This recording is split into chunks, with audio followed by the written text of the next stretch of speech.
Hi, Tony here, right in front of a gorgeous hibiscus that is in full mature size, something you don't get to see a lot at the nursery.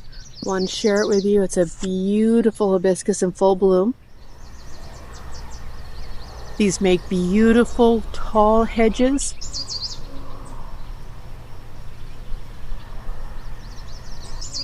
As with most flowering shrubs, if you want it as a hedge, use it as a loose hedge, something that you don't prune all the time. Those neat clipped hedges work best for something like, boxwood, the evergreen plants that do not have showy flowers. Because when you are trimming them really neatly and tightly like that, you are cutting off so many of the flower buds that you really reduce the flowering, and it looks odd when it's flowering rather than looking spectacular when it's flowering.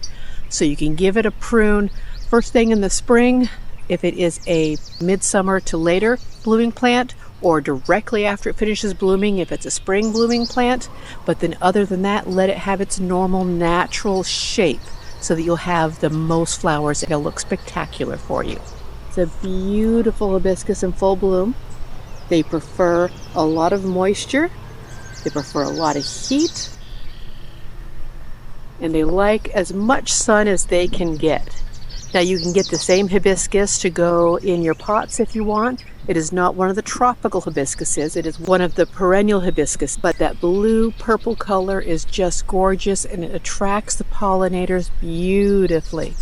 Now you can see it is much taller than I am and very, very full. It will get even larger than this. You can prune the bottom, the branches back, so it can be more of a small tree instead of a shrub, or you can leave it as a large shrub. It'll look spectacular for you.